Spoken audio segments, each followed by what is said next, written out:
Atlanta, la métropole du sud des États-Unis. Jimmy Carter vient de remporter dans son État une autre victoire éclatante.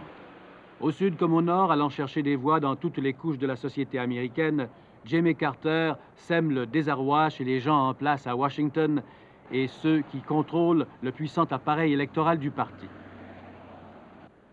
Jimmy Carter a entrepris de réunir le Nord au Sud, de mettre un terme aux séquelles de la guerre de sécession. Atlanta, ville prospère, centre culturel, à la population libérale et intégrée, a beau en effet être une métropole admirée des sudistes, elle est entourée d'un Sud largement peuplé de pauvres Noirs. Et ce sont ces Noirs, 26% des électeurs en Géorgie, qui ont d'abord donné leur appui, sans équivoque, à Carter.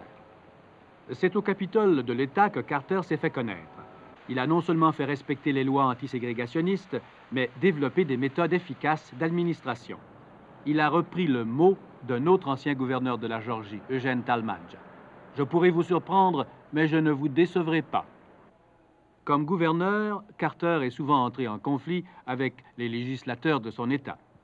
Et il n'a pas hésité à braver les sentiments racistes qui longent encore les couloirs du Capitole lorsqu'il a, par exemple, fait pendre le portrait du pasteur King, le leader noir assassiné. Le ségrégationniste Lester Maddox, ennemi juré de Carter, fait également partie de la galerie des portraits. Jimmy Carter, qui est âgé de 51 ans, est né à Plains, dans le cœur de la Géorgie rurale. C'est là qu'il a élevé ses 3 fils, maintenant mariés, et sa fille. Et c'est de Plains, surtout, petite municipalité de 630 personnes, qu'il expédie le fruit de sa ferme, située tout près. Carter exploite avec son frère une ferme où la culture des peanuts et du maïs les ont rendus très prospères. L'ancienne gare de Plains, les trains de passagers ne s'y arrêtent plus, a été transformée en quartier général du candidat. Les différentes phases de sa carrière politique y sont racontées avec le charme discret qui caractérise la petite localité.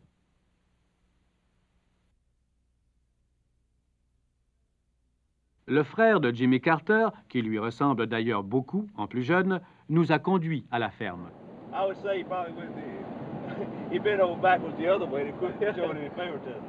Billy Carter explique que son frère, quand il était gouverneur, ne voulait pas que des faveurs spéciales soient accordées à Plains et que s'il devient président, la Géorgie n'aura pas à s'attendre à un traitement de faveur.